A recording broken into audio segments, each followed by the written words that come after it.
zurück in Berlin beim Gipfel der ICU, der International Comedy Union. Es sind besondere Szenen, die sich seit Tagen hier im Haus der Kulturen der Welt abspielen. Nur ein Katzenwurf entfernt von Kanzleramt und Reichstag. VertreterInnen der komischen Zunft aus 122 Nationen sind zusammengekommen. Sie diskutieren die politische Lage in ihren Heimatländern und der Welt. Comedians und SatirikerInnen sind die Kanarienvögel im Rektum der Meinungsfreiheit. Wenn sie nicht mehr krächzen können, dann wird es auch für wichtige Menschen gefährlich. Es sind hier in den letzten Tagen schon viele bedeutende Worte gesprochen worden von KomikerInnen aus aller Welt. Um nur ein paar Beispiele zu nennen: Humor is when your laugh despite. Je vais chez Ikea avec ma copine. Tu connais ça? Tu connais ça? Oder wie die estnische Vertreterin es so schön formulierte: Kogu austus juris damit jaherat. Kaste peate Jan Böhmermann tuntma. Sätze, die zum Nachdenken anregen. Wir dürfen gespannt sein, was heute passiert. Auf der heutigen Tagesordnung steht eine Grundsatzrede von Jan Böhmermann.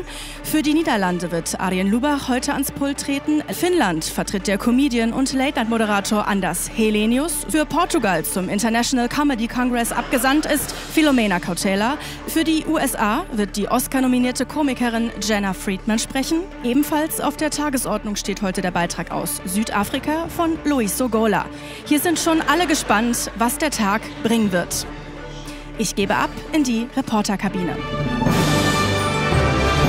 Ja, danke Carolina, Sabine und herzlich willkommen auch von mir hier von meinem Reporterplatz im historischen Auditorium vom Haus der Kulturen der Welt in Berlin. Komische Menschen aus aller Welt diskutieren hier über die Fragen, was darf Satire, aber vor allem, was darf Realität? Erstmals geleitet dieser internationale Kongress von der deutschen Delegation Sitzungspräsident Jan Böhmermann, sowas wie Julia Klöckner im Bundestag.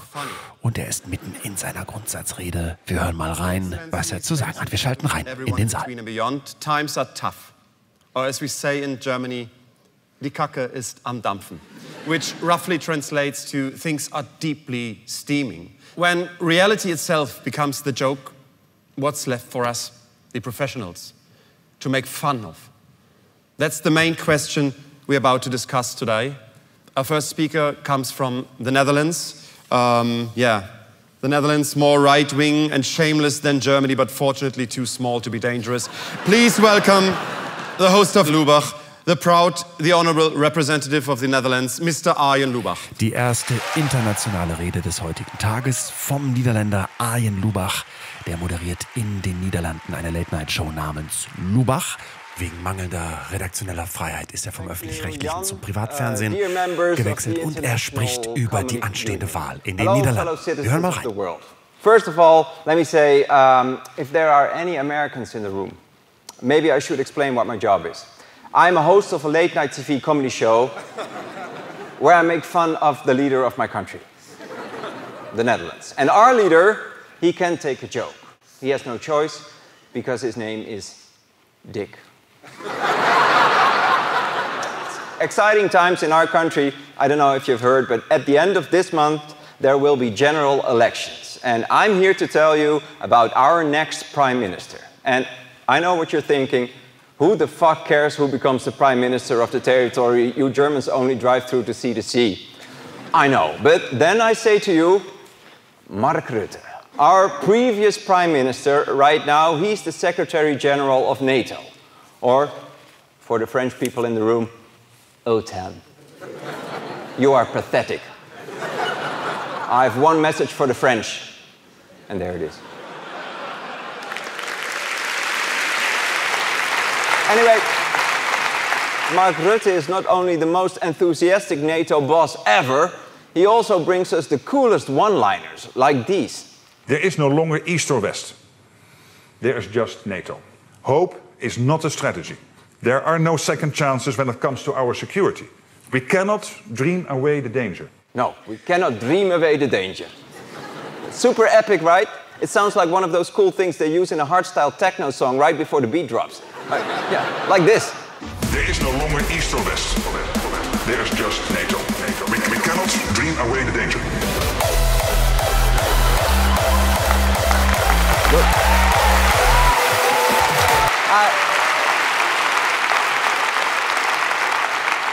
I think that would work a lot better to scare off Putin. If Dutch hardstyle doesn't frighten the Russians, I don't know what will. But okay, let's go back to the Dutch politics. We have a very small parliament, 150 seats, but in that tiny parliament we have 15 parties. For example, we have 3 Christian parties. We have the Party for the Animals. That literally is their name, Party for the Animals. And their main thing is, surprise, animal welfare. And they have 3 seats. And now you're probably thinking, wow, that's niche. But that party recently disagreed on something and they split up. So now there's an extra animal party and they're called Peace for Animals. The only thing missing now is a far-right Party for the Animals with their leader, the cat who looks like Hitler. That's it. But the party most likely to win these Dutch elections is the Partij voor de Vrijheid, Party for Freedom. Number 1 in all the polls with their leader, Geert Wilders. Maybe you've heard of him. Yes, you've heard of him. Okay. Now that I'm here, I'd like to address one thing that bothers me, and I'm speaking directly to the international media that's here. You always mention that Geert Wilders' nickname is Mozart. First of all, if you want to compare a far-right politician to a famous composer, Wagner is right there. Secondly, nobody in the Netherlands calls him Mozart. He has other talents we have to put up with, like wanting to close every mosque in the country, shut down the public broadcasting system, and calling journalists scum. That's where we stand. This is the Netherlands' top favorite to become the new prime minister. You'll probably be hearing a lot from him soon. And if at some point you're not hearing from me anymore, my show gets cancelled, my YouTube channel is gone, will some nice country please come and rescue me and give me a TV show? I promise not to offend President Erdogan. Promise.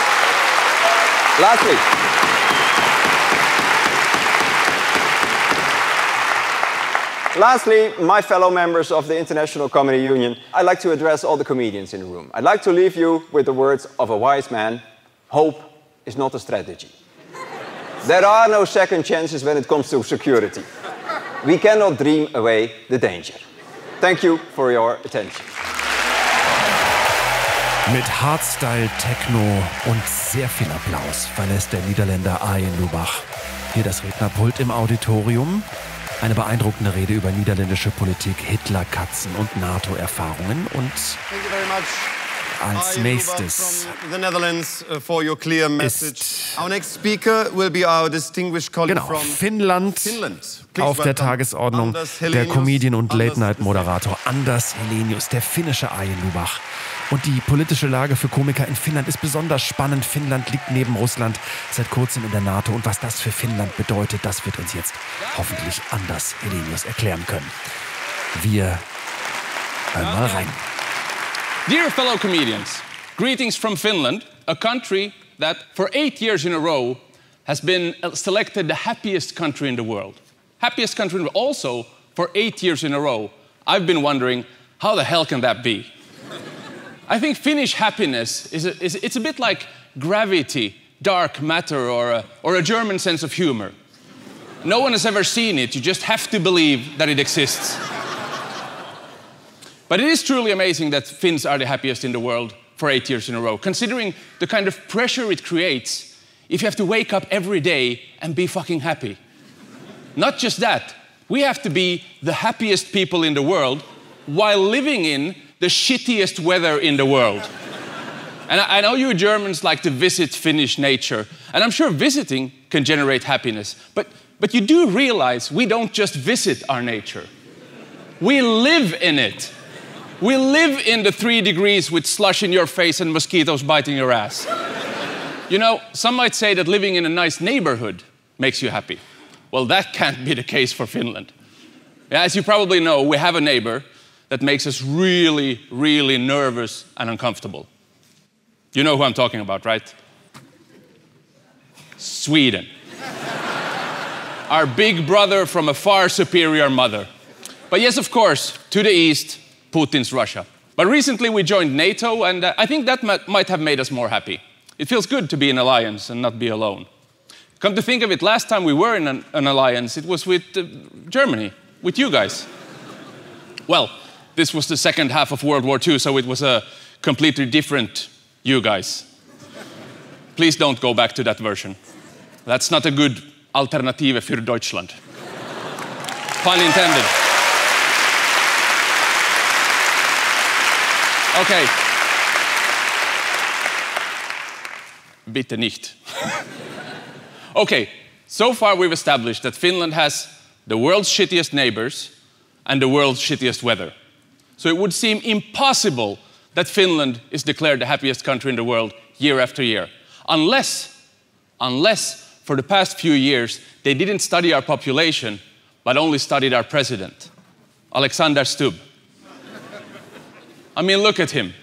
The guy has a 360-degree smile. He's a poster child for our happiness and our affordable dental care. But Stubb has handled Trump really well. He's really good at stroking Trump's ego. And keeping Trump happy is a good strategy, probably. But it's also a thin orange line. My fellow comedians, we are aware that Trump has gone after late-night comedians. And many of us are wondering who's going to be next. John Oliver, Seth Meyers, or even someone as harmless as Jimmy Fallon. And I don't think that Trump will limit his censorship to his own country, no. In the not-so-distant future, our friend and chairman of the evening, Jan Böhmermann, will call Trump Gehirnverweigerer Heißluftgebläse or something on German TV, and Friedrich Merz will be getting a call from the White House. Hello, is this the Chancellor of Germany? I need to cancel something. Chancellor Merz, I saw your Böhmermann on TV. So sad, no talent. And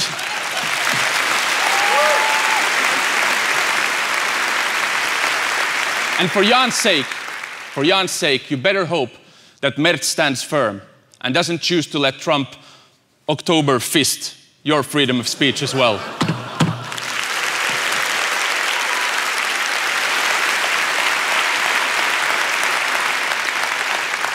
Dear fellow comedians, you really need to step up your happiness game. You really do.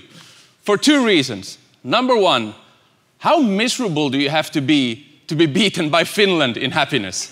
A country where the main source of happiness seems to be the fact that we're not Russia. And reason number two, the people that want to destabilize democracies and take power, they thrive on us being miserable, but they hate it when we're happy. Sometimes we have to fight fire with fire, but the only way to fight hate is with happiness. Thank you. Vielen Dank. Thank you. Anders Helenius aus Finnland. Dröhnender Applaus. Und jetzt kommen wir zum Beitrag der US-amerikanischen Delegierten. Die Oscar-nominierte Komikerin Jenna Friedman wird hier jetzt gleich sprechen für die Vereinigten Staaten von Amerika. Ja, und in diesen Zeiten eine Humorkonferenz leiten, da beneidet Jan Böhmermann niemand drum. Comedy und Satire und Meinungsfreiheit sind stark unter Beschuss unter Donald Trump in den USA. Und Jenna Friedman, die kann nicht persönlich erscheinen, ist nicht persönlich da, nur per Videobotschaft.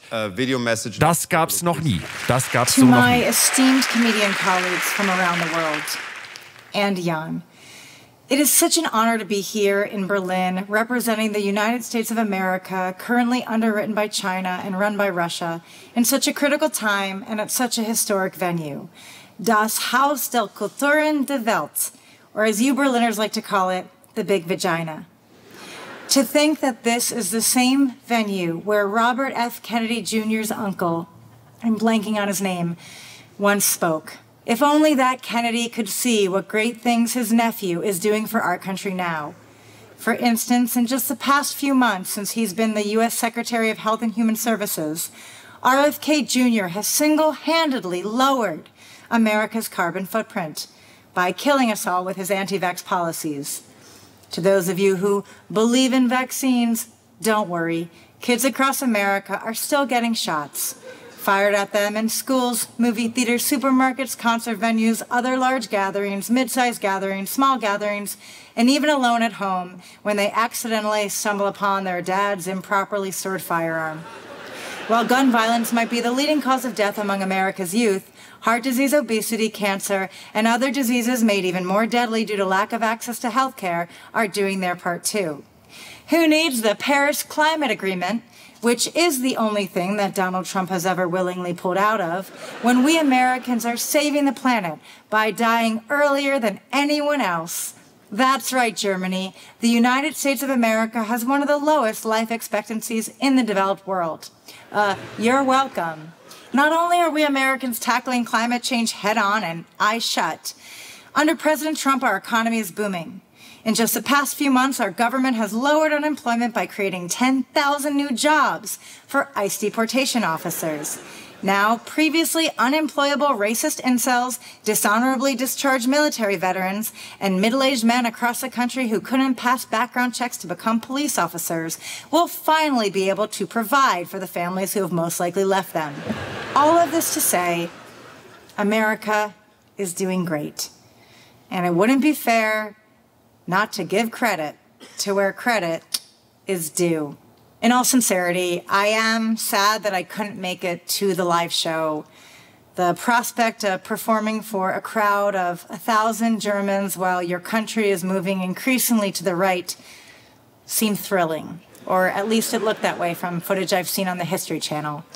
I also want to thank Jan and his team for giving me a platform to joke about the fascist hellscape that my country is descending into. As long as we can joke about this stuff, loudly and without fear, I have hope for democracy yet. At least for all of you, we're pretty fucked. I'm Jenna Friedman. Thank you so much for having me and Guten Tag. Das ist ganz bitter. Ganz, ganz bitter. Jenna Friedman aus den USA, leider nur per Video. Denn, und das haben mir gerade einige Teilnehmer hier auf den Gängen verraten, das ist kein Scherz, sie hat befürchtet, Schwierigkeiten bei der Ausreise oder bei der Wiedereinreise zu bekommen in die USA, wenn ihre Teilnahme hier an diesem Kongress bekannt werden würde. Das ist wirklich bedenklich. Jetzt Filomena Cautela aus Portugal. Einigen wird sie als das portugiesische Gesicht des Eurovision Song Contest bekannt sein. Sie moderiert eine wöchentliche Satire-Show im portugiesischen Fernsehen und sie spricht über die Lage des Humors in Portugal angesichts erstarkenden Rechtspopulismus. Filomena Cautela. Fellow comedians from all over the world, I must report a security breach. You have let an imposter in, me. I'm not really a comedian, but it's too late to kick me out now. It would definitely look like censorship. You would only turn me into a European Jimmy Kimmel with nicer boobs and too much makeup on, so there's nothing you can do now. What I could do, I could actually give you like a mini tour of great Portuguese achievements tonight. Yes, let's do that. So if you don't know, this is actually true. Portugal was ranked the second funniest country in the world. If you're all thinking, number one, who is it? The Czech Republic. Yes. Nothing says world's funniest nation like Kafka. Yes. Thank you. Yes, Kafka. Yes. So if the Czech Republic is the funniest country in the world, I think it's fair to say this finally proves that if you have enough beer and an accordion, everything's a comedy show, right? Which actually brings us to the greatest Portuguese man alive. Yes, an extraordinary man, ladies and gentlemen, the GOAT, Kim Barreiros. Oh, you were thinking Ronaldo, yeah? No. Kim Barreiros is a Portuguese national treasure, everyone. A sexual icon. A man who can rock that accordion butt naked and still promote the fluffy mustache way before Harry Styles or Bad Bunny ever did. He has the most successful song in Portugal, which actually could be our national anthem. It's a beautiful piece that speaks about sucking on a little goat's titties. It's beautiful. Actually, our official national anthem is this one. I'm going to bring it to you. Let's hear it.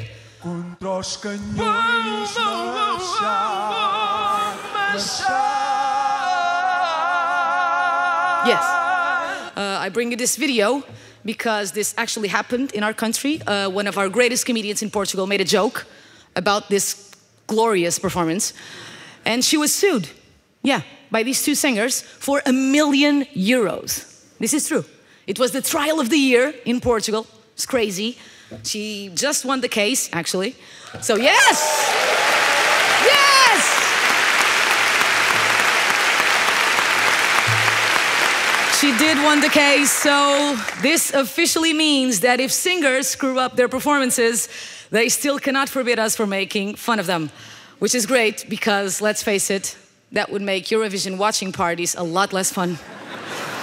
But despite its small size, Portugal, guys, is indeed the greatest country in the world. We have now the biggest housing price jump in the European Union. Suck on this, Paris. Chuck on that, Scandinavia. Actually, Copenhagen looks like Lisbon's outlet mall now. So, yeah. Oh, this is big. We are the world's heaviest wine drinkers. Yes. See! Come on!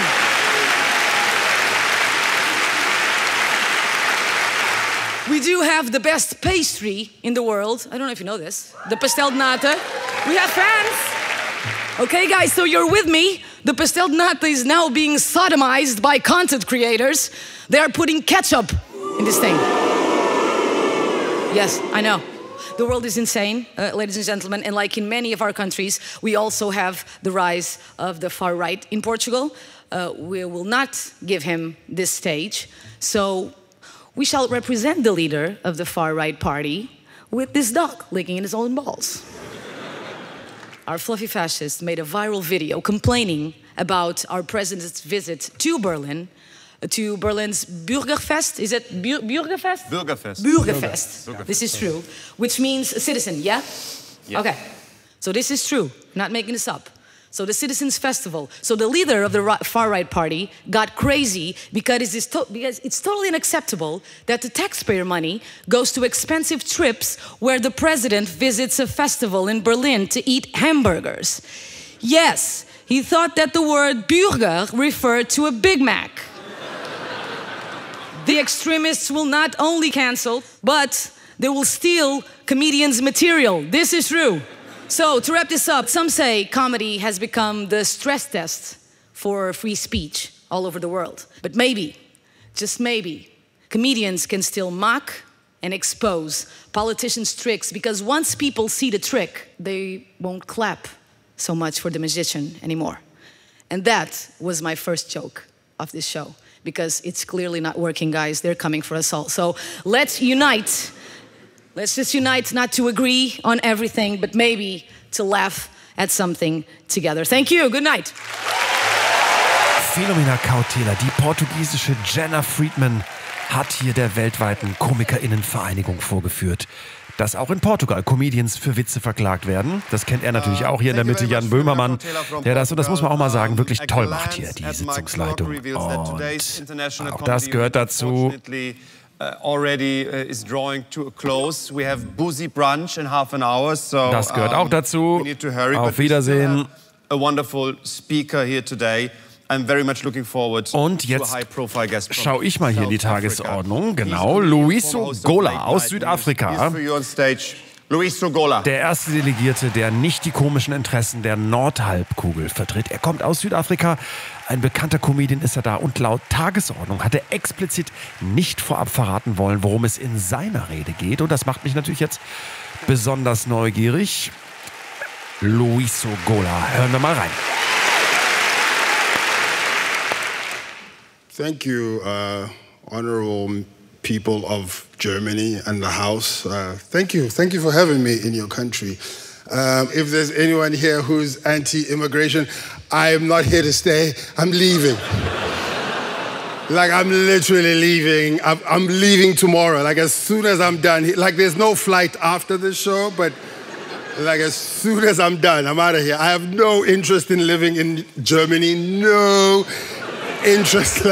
Like what? I'm going back to Africa. Don't worry. Enjoy the show. Don't worry. Like, is he coming to steal my plumbing job? I don't give a fuck about your plumbing job. I just think as a people, you get sucked into issues that sometimes are not real things. Do you know what I mean? Like everyone I meet in Germany cares about the environment, but you don't care about the environment.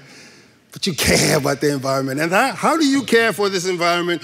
You use paper straws. That's your contribution to the environment. I'm going to sip this juice with a paper straw. That's how I'm saving the planet. And then I use ChatGPT every day. Right? That's great. That doesn't make any sense, man. I've stopped pretending I give a fuck about the environment. You know what I do now? I go fishing. Grab a fish, take a plastic straw, shove it in his face, throw him back into the ocean.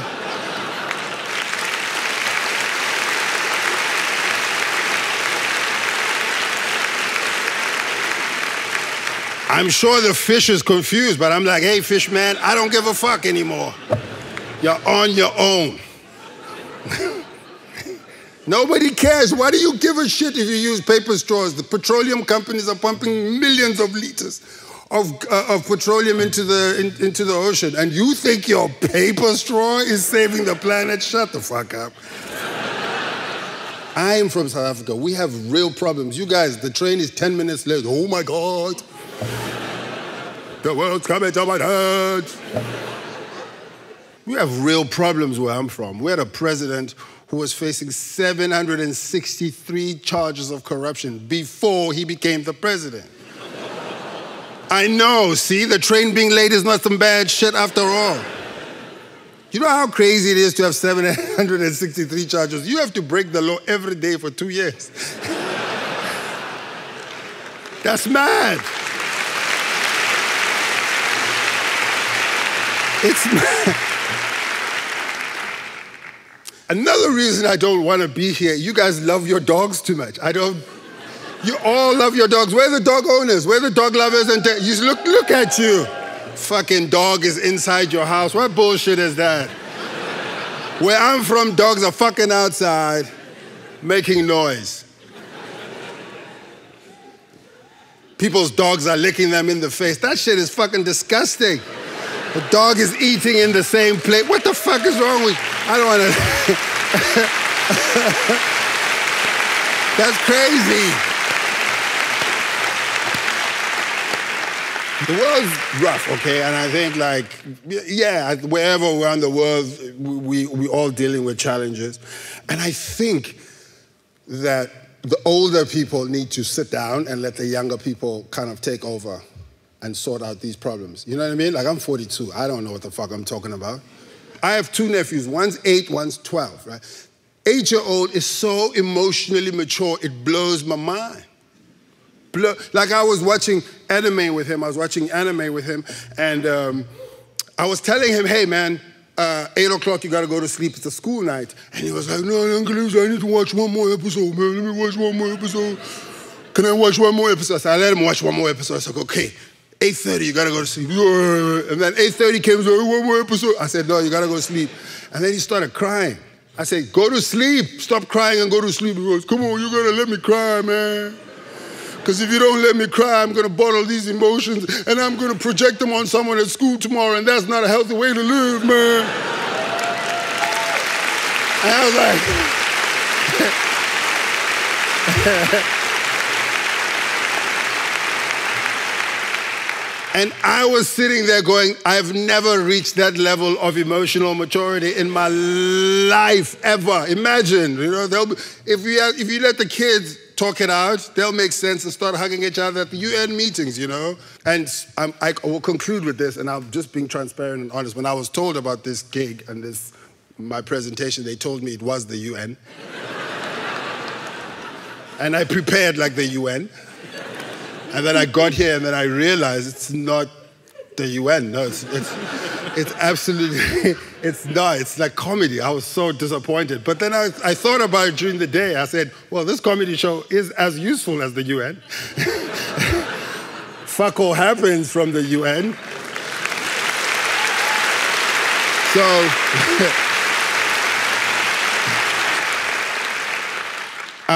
I'm gonna leave because I have to online check in. My flight's tomorrow. You guys have been absolutely fantastic. Thank you very much for having me in your country. Ja, auch Hier ein riesengroßer Applaus für Luis Ogola aus Südafrika im Auditorium, im historischen Auditorium in Berlin. Und ich schaue mal ganz kurz auf die Uhr. Ja, so lange haben wir nicht mehr. Die Live-Schalte ist hier gleich zu Ende aus Berlin, aber... Ladies and gentlemen, dear delegates from the Netherlands, from Finland, from Portugal, from the United States of America and South Africa, thank you very much for your contributions today. After this, the world will never be the same again. So let's close the summit today, as usual, before we join finally the boozy brunch at the cafeteria with the official anthem of the International Comedy Union. Die offizielle Hymne. Toll.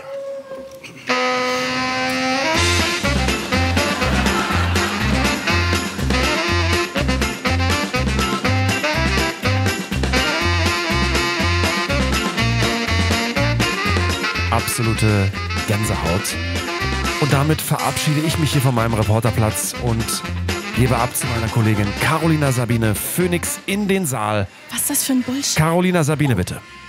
Mit diesen beeindruckenden, ja ergreifenden Bildern geht ein weiterer Sitzungstag der International Comedy Union zu Ende. Ein Tag, der vieles gezeigt hat, aber vor allem, wenn KomikerInnen ernst genommen werden, vielleicht sogar zuweilen als gefährlich gelten, dann stimmt etwas ganz und gar nicht mit der Welt. Ich gebe jetzt wieder ab ans laufende Programm und sage Bonne nuit, gute Nacht, buenas noches, usiku muema, good night, dobranic e geceler, one.